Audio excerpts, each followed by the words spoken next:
Hello students, welcome back to my class. Today we are in the 5th chapter of your textbook that is bores. इस chapter में लेखक ने ऐसे लोगों के बारे में डिस्कस किया है जो दूसरों को हमेशा ही बोर करते हैं। साथ ही हमें वार्निंग भी दी है कुछ ऐसे ट्रिक्स जिनसे हम भी बच सकते हैं दूसरों को बोर करने से। So it is an interesting ऐसे एक छोटा सा चैप्टर है जिसकी समरी भी आप एग्जाम में आसानी से लिख सकते हैं। So let's get started. चलिए सबसे पहले देखते हैं एग्जाम में इस चैप्टर के क्वेश्चंस कैसे पूछे जाते हैं। The most important question is write a brief summary of the chapter bores. तो बोर्स चैप्टर की समरी जो मैं आप लोगों को अभी दे रही हूँ वो तो आपको समरी में लिखना ही है। कोई भी क्वेश्चन एग्जाम में पूछा जाए आप इस समरी को लिख सकते हैं क्योंकि इन सारे क्वेश्चंस के आंसर मैंने समरी में इंक्लूड कर दिया है। सेकेंड क्वेश्चन देखिए, why are bores always happy. Bore करने वाले लोग हमेशा ही खुश रहते हैं, क्यों? And then why can bores be always sure of an audience. तो बोर करने वाले लोगों को हमेशा ही ऑडियंस मिल जाते हैं, लिसनर्स सुनने वाले मिल जाते हैं, क्यों? एंड देन एक्सप्लेन ल्यूकोसिस स्टेटमेंट, बोर्स में कवर्स ऑफ अस ऑल। तो बोर करने वाले लोग हम सबको डरपोक बना देते हैं, ऐसा ऑथर ने क्यों कहा? तो इन सभी क्वेश्चन के आंसर्स इस समरी में है। चूंकि आपको आंसर एटलीस्ट 150 वर्ड्स में लिखना होगा, आपके एग्जाम के आंसर शीट में कम से कम 2 पेज, तो कोई भी क्वेश्चन आए आप इस समरी को लिख सकते हैं। Okay, so let's start with the summary of the chapter. So let's start with the summary of the chapter. The chapter Bores is an essay about the people who do not regard themselves as bores, but in fact they are bores. तो ये जो ऐसे है वो उन लोगों के बारे में बताया गया है जो अपने आप को ऐसा नहीं मानते कि वो दूसरों को बोर करते हैं, बट इनफैक्ट वास्तव में वो हमेशा ही दूसरों को बोर करते हैं। Author says that a true bore is always unconscious of his borishness. तो लेखक क्या बोलते हैं कि जो ट्रू बोर होता है वो हमेशा ही अनकॉन्शियस होता है अपने बोर करने के कैरेक्टर के बारे में। मतलब किसी भी बोर पर्सन को ये एहसास नहीं होता कि वो दूसरों को बोर करता है। The author says that we all are bores at times as we all have something to share to others which may not interest them. तो लेखक ये भी कहते हैं कि हम सभी कभी न कभी दूसरों के लिए बोर हो जाते हैं। क्यों? क्योंकि हम कई बार कुछ ऐसी चीजें दूसरों से शेयर करना चाहते हैं जिसमें हो सकता है उनको इंटरेस्ट न आए। But bores as a rule are always bores because they think that what interests them and involves themselves as central figure must interest all. लेकिन कुछ लोग ऐसे होते हैं जो हमेशा ही दूसरों को बोर करते हैं। क्यों? क्योंकि उनको ऐसा लगता है कि कोई भी टॉपिक जो उनको इंटरेस्टिंग लगती है वो बाकी सभी को इंटरेस्टिंग लगेगी। Since they always have something in which they are central figure, they always have something new to bore others. तो हमेशा ही वो ऐसी कहानियां दूसरों को बताना चाहते हैं जिसमें वो सेंट्रल फिगर होते हैं, केंद्र बिंदु होते हैं। अब उनके लाइफ में हमेशा ही कोई ना कोई ऐसी घटना घटती है जिसमें वो सेंट्रल फिगर होंगे। So they always have something new to bore others. तो उनके पास हमेशा ही कोई ना कोई टॉपिक होता है दूसरों को बोर करने के लिए। A bore has topics which can not interest others. तो ये जो बोर करने वाले लोग होते हैं वो कुछ ऐसे टॉपिक्स को हमेशा इस्तेमाल करते हैं जिनमें दूसरों को कभी कोई इंटरेस्ट नहीं आ सकता।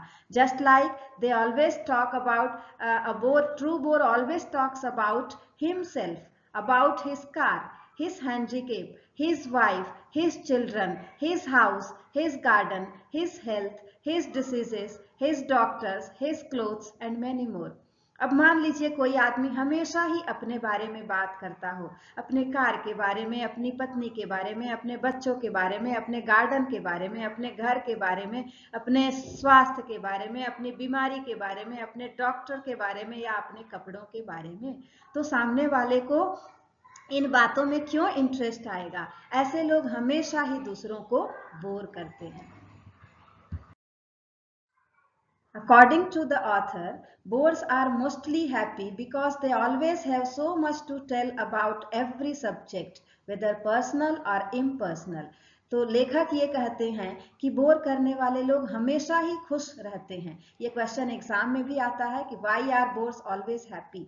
तो इसलिए वो हमेशा खुश रहते हैं क्योंकि उनके पास हमेशा ही कई चीजें हैं, बहुत सारे टॉपिक्स हैं, चाहे पर्सनल हो इम्पर्सनल हो, जो वो दूसरों को शेयर करना चाहते हैं। Secondly, they always have listeners everywhere. और दूसरी चीज ये है कि उनको हमेशा ही सुनने वाले लोग मिल जाते हैं, in drawing room, in meeting hall और even while walking on the road. हर जगह उनको सुनने वाले लोग मिल जाते हैं। Bores always think of themselves as most companionable of men. तो बोर करने वाले लोगों को ऐसा लगता है कि वो सबसे ज्यादा फ्रेंडली हैं, हर किसी से वो फ्रेंडशिप कर सकते हैं। तो कंपेनियन मतलब होता है friend. The truth is that their listeners cannot avoid them directly because of the natural kindness in human nature। जबकि सच्चाई ये है कि उनके जो लिसनर्स हैं cannot avoid them, तो वो उनको अवॉइड नहीं कर पाते, उनको मजबूरी में उनको उनकी बातें सुननी पड़ती है, because of the natural kindness in human nature. इसलिए क्योंकि मानव का स्वभाव ही ऐसा होता है, दयालु होता है, कि हम सामने किसी को बोल नहीं पाते। बोर्स में कवर्ड्स ऑफ अस ऑल। और इसीलिए है कि ये बोर करने वाले लोग हम सबको कवर्ड्स बना देते हैं, डरपोक बना देते हैं। क्यों बनाते हैं? क्योंकि few men have the courage enough to say go away you weary me. तो हम सब लोगों में बहुत ही कम लोग ऐसे होंगे जिनमें इतनी हिम्मत होगी कि आप अपने किसी फ्रेंड को या सामने जो कोई भी बोर कर रहा हो उसको उसके मुंह पर बोल सकें कि गो अवे, तुम जाओ यहाँ से, तुम हमें बोर कर रहे हो। तो इतनी हिम्मत हम में से किसी के पास भी नहीं होती। At the most we can only think of some tricks to avoid them.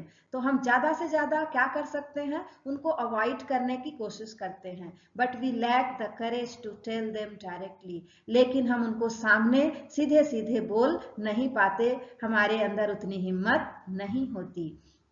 They do not leave even if you want to get rid of them। अगर आप उनसे बचने की कोशिश करें तो भी वो आपको छोड़ते नहीं हैं। No bore ever says that he bores others। कोई भी बोर करने वाला आदमी कभी ऐसा नहीं कहता कि वो दूसरों को बोर करता है, इसलिए क्योंकि उसे इस बात का एहसास ही नहीं है।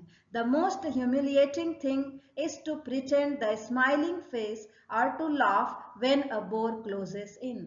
तो ऑथर ये बोलते हैं कि द मोस्ट ह्यूमिलिएटिंग मीन्स होता है अपमानजनक स्थिति। सबसे ज्यादा अपमानजनक स्थिति तब हो जाती है जब हमको प्रिटेंड करना पड़ता है, दिखावा करना पड़ता है। जब बोर अपनी पूरी बातें सुनाकर जाने लगता है तो हम उसको स्माइलिंग फेस दिखाते हैं या फिर हंसकर बोलते हैं कि तुमने बहुत इंटरेस्टिंग बातें की। तो ये सबसे ज्यादा अपमानजनक है।